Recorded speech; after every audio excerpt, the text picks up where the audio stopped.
దేవునికి స్తోత్రములు. ప్రభు అయిన యేసుక్రీస్తు వారి పరిశుద్ధ నామంలో జీవనది కార్యక్రమాన్ని వీక్షిస్తున్న ప్రేక్షకులకు మరి ప్రభు అయిన యేసుక్రీస్తు వారి పరిశుద్ధ నామంలో మరొకసారి ప్రత్యేక ధన్యవాదాలు తెలియజేసుకుంటున్నాను. దేవుడి భయంకరమైన దినాలలో మనలను ప్రేమించి కృప చూపించి ఆరోగ్యం ఇచ్చి మన ఆయుష్కాలను పొడిగించి మరొక కార్యక్రమంలో ఏ రీతిగా కలుసుకునే కృపను మన పట్ల ఆయన చూపిన దానిని బట్టి దేవునికి లెక్కలేని స్తోత్రాలు చెల్లించబద్దులమై ఉన్నాం. ప్రియులరా, ఈ సమయంలో కొద్ది నిమిషాలు దేవుని యొక్క వాక్యాన్ని ధ్యానం చేసుకుందాం. పరిశుద్ధ గ్రంథంలో నుండి ఆదికాండము 7వ అధ్యాయము 1వ వచనం. యెహోవా, ఈ తరము వారిలో నీవే నా ఎదుట నీతిమంతుడు అయిండుట చూచితిని గనుక నీవును నీ ఇంటి వారును వాడులో ప్రవేశించుడి. చిన్నమాట ప్రార్థన చేసుకుని దేవుని యొక్క వాక్యాన్ని ధ్యానం చేద్దాం.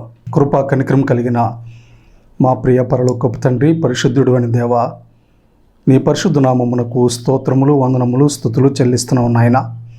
అపారమైన మీ ప్రేమ, కృప, దయ, కనికరం కొరకే స్తోత్రాలు.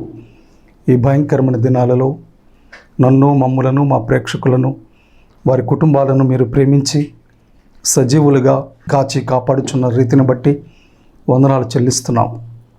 నిజమే నాయన, మీ కాపుదల లేకపోతే ఈ లోకంలో మాకు క్షేమం లేదు. మీ కృప లేకపోతే మాకు నెమ్మది లేదు నాయన. ఎన్నో దేశాలలో, రాష్ట్రాలలో, మరి గ్రామాలలో, ప్రాంతాలలో నెమ్మది లేనటువంటి పరిస్థితి ఉంది.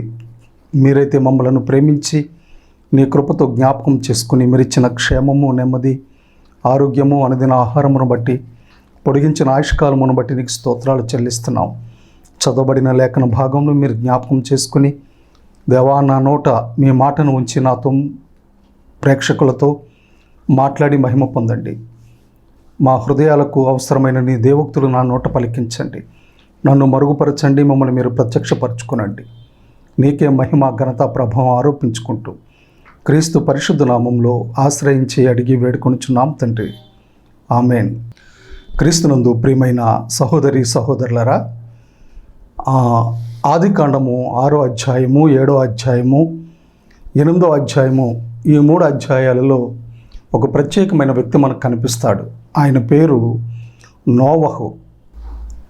ఆయన యొక్క జీవితము ఒక ప్రత్యేకమైనదిగా కనబడుతుంది. అతని గురించి సాక్ష్యం చెప్పడానికి మనుషులు కాదు, కానీ దేవుడే ప్రత్యేకంగా ఆయన విషయంలో సాక్ష్యం చెప్తున్నాడు. చూడండి, 6వ అధ్యాయము 9వ వచనం. నోవహు వంశావళి ఇదే. నోవహు నీతిపరుడును తన తరములో నిందారహితుడునై ఉండెను. నోవహు దేవునితో కూడా నడిచినవాడు.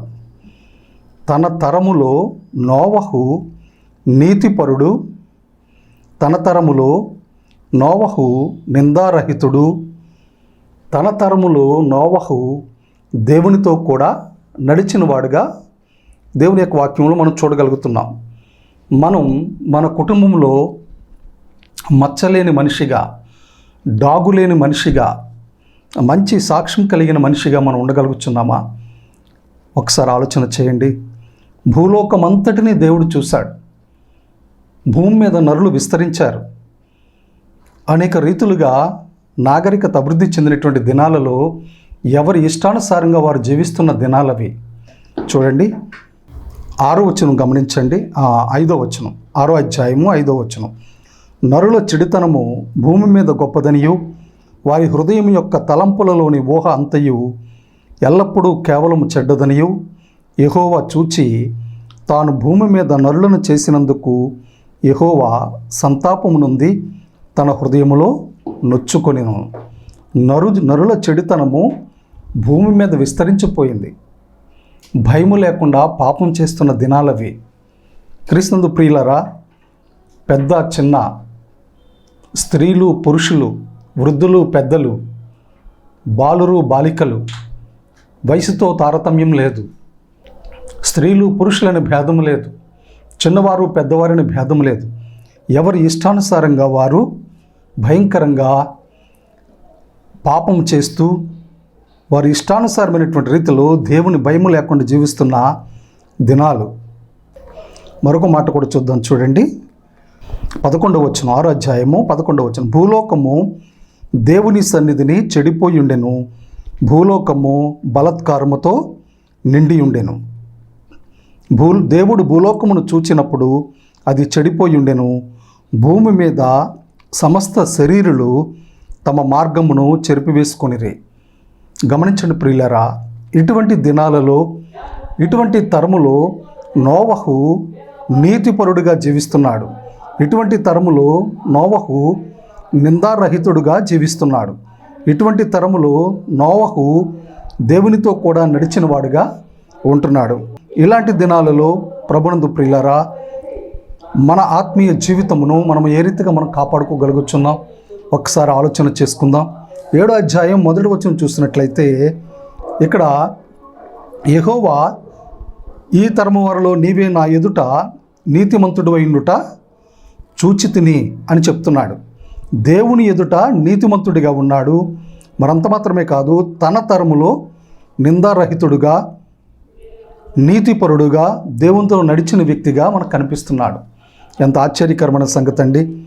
నేటి దినాలలో ఒక వ్యక్తి చెడిపోతుంటే ఆ చెడిపోతున్న వ్యక్తిని చూసి మరొకరు చెడిపోతున్నారు. ఒక వ్యక్తి త్రాగుడుకు అలవాటు పడుతుంటే మరొక వ్యక్తి ఆ వ్యసనానికి అలవాటు పడుతున్నాడు.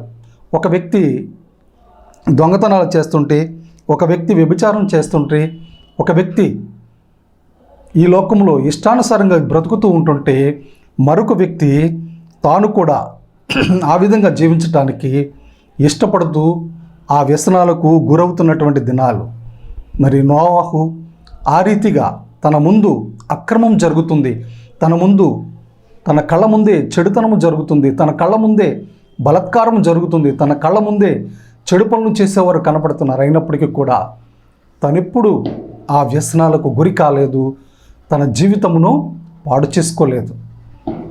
దేవుని ఎదుట నీతిమంతుడిగా ఒక కుటుంబంలో కాదండి, ఒక గ్రామములో కాదండి, ఒక పట్టణములో కాదు, ఒక దేశములో కాదు, తన తరములో భూలోకమంతా కూడా చెడిపోయినటువంటి దినములో నోవహు దేవుని ఎదుట నిందారహితుడిగా నీతిమంతుడిగా ఆయన జీవించినట్లుగా మనము చూడగలుగుతున్నాం.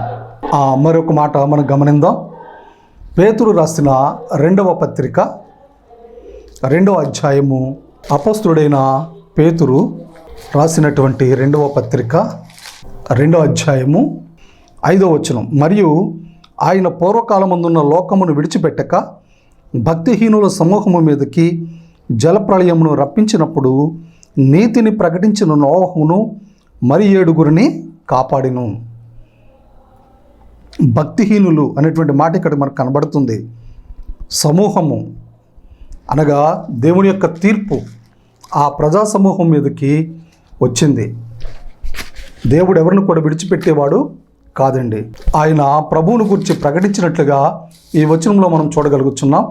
అపొస్తలుడైన పౌలు హెబ్రీయులకు రాసిన పత్రిక 11వ అధ్యాయము 7వ వచనం చూద్దాం, చూడండి. విశ్వాసమును బట్టి నోవహును అది వరకు చూడని సంగతులను గూర్చి దేవుని చేత హెచ్చరింపబడి భయభక్తులు గలవాడై తన ఇంటి వారి రక్షణ కొరకు ఒక ఓడను సిద్ధము చేసెను.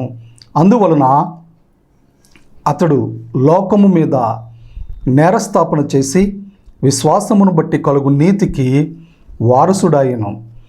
రోమిలికి రాసిన పత్రికలో మనం చూస్తే నీతిమంతుడును లేడు, ఒక్కడును లేడు, అందరూ త్రోవ తప్పి ఏకముగా పనికిమాలిన వారనే మాట మనం చూడగలుగుతున్నాం.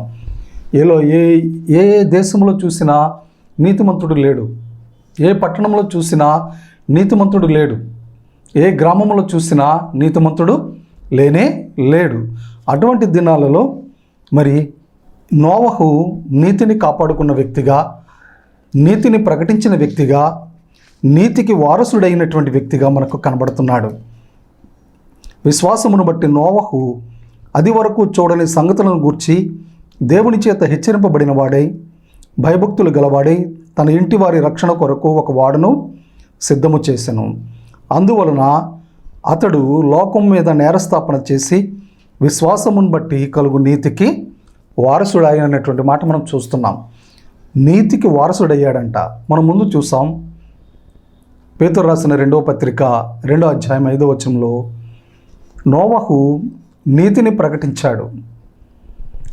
ఆదికాండము 7వ అధ్యాయము 1వ వచనంలో నోవహు నీతిమంతుడు.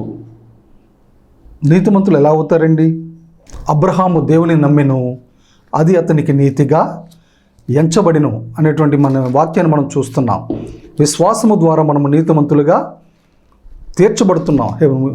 అపోస్తలుడైన పౌలు గలతీయులకు రాసిన పత్రికలో కూడా ఈ మాట మనకు పదే పదే చెప్తున్నాడు. గలతీయులకు రాసిన పత్రిక 3వ అధ్యాయము 8వ వచనం, దేవుడు విశ్వాస మూలముగా అన్యజనులను నీతిమంతులుగా తీర్చునని లేఖనము ముందుగా చూచి, ఆ 9వ వచనం కూడా చూడండి. కాబట్టి విశ్వాస సంబంధులే విశ్వాసము గల అబ్రహాముతో కూడా ఆశీర్వదించబడుదురు. గమనించండి ప్రియులారా, విశ్వాసము ద్వారా దేవుడు అన్యజనులను నీతిమంతులుగా తీర్చున్నాడు. అనగా నోవహు విశ్వాస వీరుడిగా మనకు కనబడుతున్నాడు. ఆ తరములో ఎవరు కూడా దేవుని యందు విశ్వాసం ఉంచలేదు. ఎవరు కూడా దేవునిని అంగీకరించిన వారిగా మనకు కనిపించటలేదు.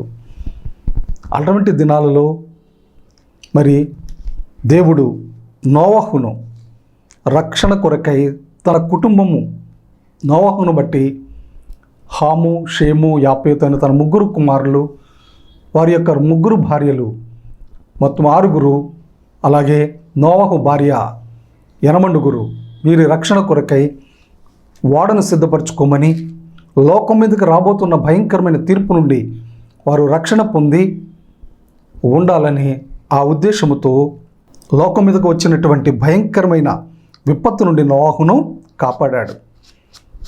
ఒక విధంగా చూస్తే విశ్వాసము ద్వారా నోవహు ఒక నూతన శకాన్ని ప్రారంభించినట్లు మనకు కనబడుతుంది. దేవుడు జలప్రళయాన్ని రప్పించి ఆ తరాన్ని నాశనం చేశాడు. కానీ ఒకే ఒక కుటుంబం శేషముగా నిలవబడింది. అదే నోవహు కుటుంబం. ఆ కుటుంబము తిరిగి మరలా జలప్రళయం తర్వాత భూమి మీద అడుగుపెట్టి వారిలో నుండి మరలా దేవుడు జనాంగాన్ని ఆశీర్వదించాడు.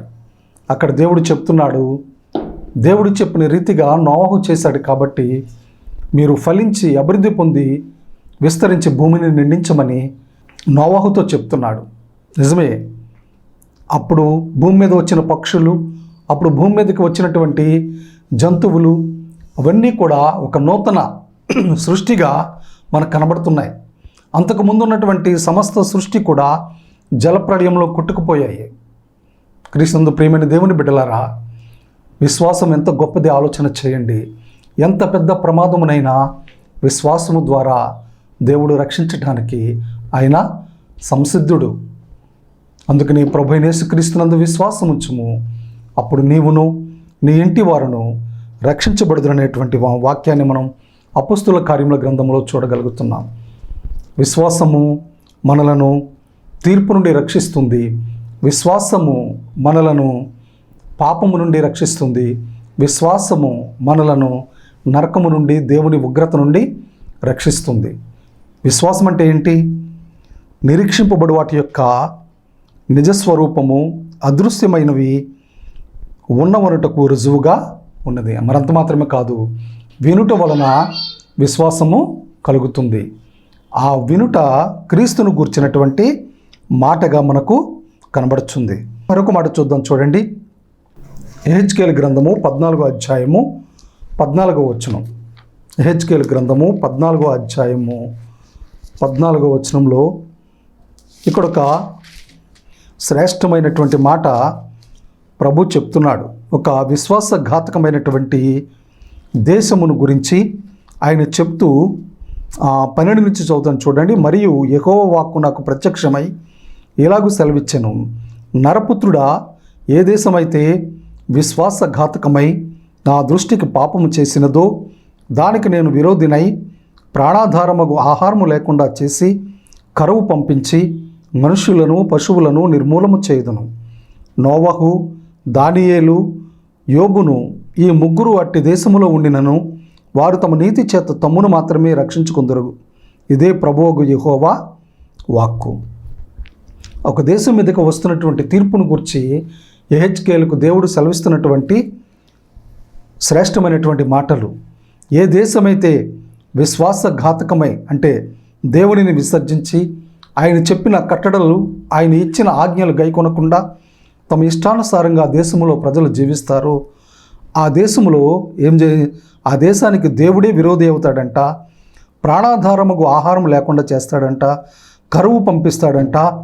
మనుషులను, పశువులను నిర్మూలన చేస్తాడంట.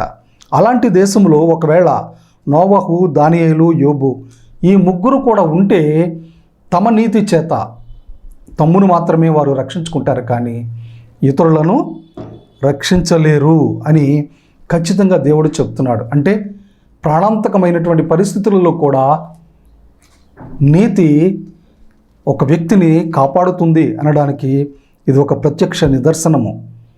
నోవహు కాపాడబడడానికి తన నీతి చేత, నోవహు మాత్రమే కాదు, దానియేలు, యోబు, దానియేలు విజ్ఞాపనకర్తగా ఉన్నాడు.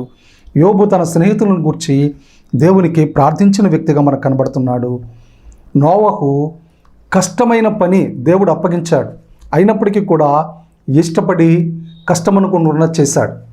అంతేకాదు నోవహు త్వరలో విస్తారమైన వర్షం అనగా జలప్రళయం రాబోతుంది కాబట్టి మీరు వచ్చి నేను కడుతున్నటువంటి ఈ ఓడలో ఉండండి, రండి ఓడలోనికి అని చెప్పమని దేవుడు చెప్పాడు. దగ్గరగా 120 సంవత్సరాలకు వెళ్ళి చెప్పిన ఒక్కరు కూడా ఆ ఓడలోనికి రాలేదు సరికదా, నోవహును వారు అపహసించారు, పరిహాసం చేశారు. అతను చెప్పిన మాటలు విని నవ్వుకునేవారు, త్రాగుతూ అతనిని హేళన చేసేవారు. వాటన్నిటిని కూడా విశ్వాసముతో దేవుడు చెప్పిన మాటను అంగీకరించి సహించుకుంటూ వచ్చాడు. అందుకనే నోవహు నీతికి వారసుడయ్యాడు, నీతిని ప్రకటించాడు, నీతిమంతుడిగా జీవించాడు, నీతి ద్వారా రక్షించబడ్డాడు. క్రీస్తునందు ప్రియులారా, నీతి మరణం నుండి రక్షిస్తుంది. ఈ లోకములో మనం డబ్బు సంపాదించుకోవచ్చు, ఈ లోకములో మనము బంగారము, వెండి సంపాదించుకోవచ్చు, ఈ లోకములో రత్నాలు, వైఢూర్యాలు, ముత్యాలు, విలువైనటువంటి ప్లాట్లు సంపాదించుకోవచ్చు, భవనాలు నిర్మించుకోవచ్చు. ఇవేమి కూడా మనలను నరకము నుండి రక్షింపవు. జాగ్రత్తగా ఆలోచన చేయండి. మనం ఈ లోకంలోనికి ఏమీ తీసుకుని రాలేదు, కానీ వెళ్ళిపోయేటప్పుడు, ఈ లోకమును విడిచి వెళ్ళిపోయేటప్పుడు ఏమీ కూడా తీసుకుని మనము వెళ్ళలేము. ఒట్టి చేతులతో ఈ లోకానికి వచ్చాం, ఒట్టి చేతులతోనే ఈ లోకము నుండి మనము వెళ్ళిపోతాం. గమనించండి ప్రియులారా, కేవలము మనం ఎంత సంపాదించుకున్నా అన్న వస్త్రములు కలిగిన వారముగా తృప్తి పడతామే తప్ప మనకింత బంగారం ఉందని బంగారం తినలేం, మనకింత వెండి ఉందని వెండి తినలేం, మనకింత ముత్యాలు ఉన్నవని లేకుంటే రత్నాలు ఉన్నాయని వాటిని మనము తినలేము. మన దేవుడు మనకు ఏదైతే కడుపులో జీర్ణం అవ్వడానికి కృపనిచ్చాడో ఆ పండ్లు, ఆ ఫలహారములు, ఆ అన్నము మాత్రమే తిని మనం తృప్తి పడతాం. అందుకే మనం ఈ ప్రాణాత్మ శరీరములతో ఉన్నప్పుడు ప్రభువైన యేసుక్రీస్తును మనము అంగీకరించవలసిన వారముగా ఉంటున్నాం. చూడండి, మరి లోకాసు వార్తలో ప్రభువారు నోవహు దినాలను గురించి చెప్తున్నాడు. 17వ అధ్యాయము 26వ వచనంలో, నోవహు దినములలో జరిగినట్టు మనుష్య కుమారుని దినములలోనూ జరుగును. నోవహు ఓడలోనికి వెళ్ళిన దినము వరకు జనులు తినుచు, త్రాగుచు, పెండ్లాడుచు, పెండ్లికి ఇవ్వబడుచు ఉండిరి. అంతలో జలప్రళయం వచ్చి వారినందరినీ నాశనము చేసెను. వీరికి సిద్ధపాటు లేదు, మెలకువ లేదు, అప్రమత్తత లేదు. మరొకటి ఏంటంటే దేవుడు చెప్పిన మాట మీద విశ్వాసము అసలే లేదు. భయం అనేది వీరిలో ఎక్కడ కనిపించటం లేదు. చూడండి ఏం చేస్తున్నారంట, నోవహు ఓడలోనికి వెళ్ళే దినము వరకు కూడా, ఓడ నిర్మాణం ప్రారంభించింది మొదలుకొని నోవహు చెప్తూనే ఉన్నాడు, అయ్యా రండి రండి రండి అని. అప్పటి నుంచి నోవహు తన కుటుంబంతో ఓడలోనికి వెళ్ళే వరకు కూడా అందరూ ఏం చేస్తున్నారు? తింటున్నారు, త్రాగుతున్నారు, పెళ్లి చేసుకుంటున్నారు, విడిచిపెట్టేస్తున్నారు, మళ్ళీ పెళ్లి చేసుకుంటున్నారు, మళ్ళీ విడిచిపెడుతున్నారంట. విచ్చలవిడి జీవితానికి ప్రజలు అలవాటైపోయారు. నీతి మాలిన జీవితం, నైతిక విలువలు లేనటువంటి జీవితం, అలాంటి జీవితమును వారు జీవిస్తున్నారు. అంతలోనే ఏమొచ్చింది? జలప్రళయం వచ్చి వారందరినీ నాశనము చేసింది. క్రీస్తునందు ప్రియమైనటువంటి ప్రేక్షకులారా, ఈ మాటలు మనల్ని ఆలోచింపచేస్తున్నాయి. మనుష్య కుమారుని దినములలో నోవహు దినముల వలె ఉంటాయి. నోవహు దినములలో జరిగినట్టుగా మనుష్య కుమారుని దినములలోనూ జరుగుతున్నాయి. చూడండి ఇక్కడ, ఆ ప్రకారమే మనుష్య కుమారుడు ప్రత్యక్షమగు దినమున జరుగును, ఆ దినమున అని చాలా విషయాలు అక్కడ యేసుప్రభు యొక్క రాకడను గురించి చెప్పుకుంటూ వస్తున్నారు. గమనించండి ప్రియులారా, ఇప్పటికే భూమి మీద ప్రభు యొక్క రాకడను గురించినటువంటి సంభవాలు, సంగతులు, సూచనలు ఎన్నెన్నో జరుగుతున్నాయి. మనం మెలకువ కలిగిన ప్రార్థనా జీవితముతో మనలను మనం సిద్ధపరచుకుని మన కుటుంబాలను సిద్ధపరచుకోవలసిన వారంగా ఉంటున్నాం. ప్రభు అయిన యేసుక్రీస్తు వారు 2024 సంవత్సరాల క్రితం యెరూషలేము ఊరి వెలుపల కల్వరి సిలువలో మన నిమిత్తము, అనగా నీ నిమిత్తము, నా నిమిత్తము మేకులతో కొట్టబడి భూమికి ఆకాశానికి మధ్య వేలాడదీయబడ్డాడు. రక్తమును చిందించాడు, మరణించాడు, సమాధి చేయబడ్డాడు. తిరిగి 3వ దినమున మృత్యుంజయుడై సజీవుడై లేచాడు. ఆయన గొప్ప దేవుడు, మరణమును జయించిన దేవుడు, సజీవుడైనటువంటి దేవుడు. ఆయన నమ్ముకుంటే ఆయన దగ్గరకు వచ్చి, ప్రభువా నేను పాపిని, నా పాపములు క్షమించు ప్రభువా, మీరు కల్వరి సిలువలో చిందించిన మీ రక్తముతో నన్ను కడిగి నన్ను పవిత్రపరచండి నాయన అని మీరు ఎప్పుడైతే ఆయన దగ్గర మీరు మీ పాపములు ఒప్పుకుంటారో, తన బిడ్డగా ఆయన మిమ్మల్ని చేర్చుకుంటాడు. ఆయన చిందించిన పవిత్ర రక్తముతో మిమ్మల్ని కడిగి మిమ్మల్ని శుద్ధులుగా చేస్తాడు. ఈ లోకములో గొర్రెల యొక్క కానీ, మేకల యొక్క కానీ, పొట్టేళ్ల యొక్క కానీ రక్తము మానవుల యొక్క పాపమును తీసివేయలేదు. దానికి కారణం ఏంటంటే యేసు ప్రభు వారి యొక్క రక్తము మాత్రమే మనలను దేవుని ఎదుట నిర్దోషులుగా నిలవబెట్టగలిగింది. నరకము నుండి, పాపము నుండి, శాపము నుండి, దేవుని ఉగ్రత నుండి మనలను రక్షించేది. చూడండి, పేతురు రాసిన మొదటి పత్రిక 1వ అధ్యాయంలో అక్కడ పేతురు చెప్తున్నాడు 18వ వచనంలో, పితృపారంపర్యమైన మీ వ్యర్థ ప్రవర్తనను విడిచిపెట్టునట్లుగా వెండి బంగారముల వంటి క్షయవస్తువుల చేత మీరు విమోచింపబడలేదు, కానీ అమూల్యమైన రక్తము చేత, అనగా నిర్దోషమును నిష్కళంకమును అగు గొర్రెపిల్ల వంటి క్రీస్తు రక్తము చేత విమోచింపబడతారని మీరు ఎరుగుదురు కదా. అవును, ఆ గొర్రెపిల్ల నిర్దోషమైనది, ఆ గొర్రెపిల్ల నిష్కళంకమైనది, ఆ గొర్రెపిల్ల లోక పాపమును మోసుకొని పోయేది. ఆ గొర్రెపిల్ల లోకంలో ఉన్న వారందరి కొరకు వధించబడింది. కాబట్టి ఆ గొర్రెపిల్ల చిందించిన అమూల్యమైన రక్తము, నిష్కళంకమైన రక్తము, నిర్దోషమైన రక్తము ద్వారా మాత్రమే మన పాపములకు ప్రాయశ్చిత్తము ఉన్నది. కాబట్టి ఇంకెవరైతే ప్రభు యేసుక్రీస్తును మీ రక్షకునిగా మీరు అంగీకరించలేదో, ప్రభువుగా అంగీకరించలేదో, మరి ఈ సమయం నందైనా మీరు అంగీకరించి నీతిమంతులుగా తీర్చబడాలని విశ్వాసము ద్వారా నీతిమంతులై రాబోయే ఉగ్రత నుండి నోవహు వలె మీరు కూడా దేవుని ఎదుట నీతిమంతులుగా ఉండాలని, తన తరము వారిలో మరి నోవహు ఏ రీతిగా అయితే నీతిమంతుడిగా జీవించారో ఆ రీతిగా మీరును మీ కుటుంబాలలో నీతిమంతులుగా ఉండాలని ఆయన కోరుకుంటున్నాడు. క్రీస్తునందు ప్రియులారా, పాపం చేయటం మానవుని యొక్క స్వభావ లక్షణం, పుట్టుకతో వచ్చినటువంటి లక్షణం.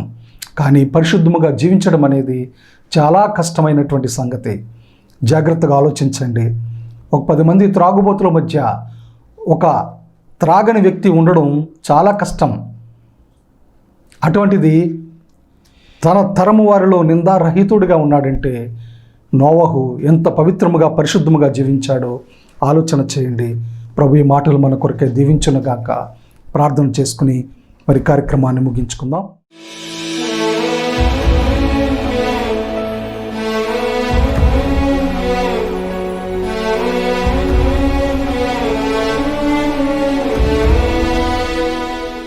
స్తుతికి పాత్రుడివైన మా ప్రియ పరలోకపు తండ్రి, పరిశుద్ధుడివైన దేవా, మా నీతికి ఆధారమైనటువంటి దేవానికి స్తోత్రములు, వందనములు నాయన. నీ కృపా కనికరమును బట్టి ఈ సమయంలో ప్రకటించబడిన నీ మాటలు మా ప్రేక్షకుల హృదయాలలో మంచి నేలను పడిన విత్తనం వలె 30 60 100 ఫలింపచేయమని అడుగుచున్నాం. నా నాయన, తన తరము వారిలో నోవహు నీతిమంతుడిగా నిందారహితుడిగా జీవించాడు ప్రభువా. ఆ రీతిగా వారు కూడా జీవించడానికి నీ కృప దయచేయండి. ప్రేక్షకులు ఎవరైనా బలహీనలుగా ఉంటే వారిని ముట్టండి ప్రభువా, స్వస్థపరచండి నాయన. సమస్యల్లో ఉంటే సమస్యల నుంచి విడిపించండి. ఇవన్న నాయన, ఆర్థిక ఇబ్బందులు, రుణ సంబంధమైన బాధలు వారిని వెంటాడుతూ ఉంటే వాటన్నిటిలో నుంచి కూడా వారిని విడిపించి మీ గొప్ప నామానికి మహిమ తెచ్చుకోనండి.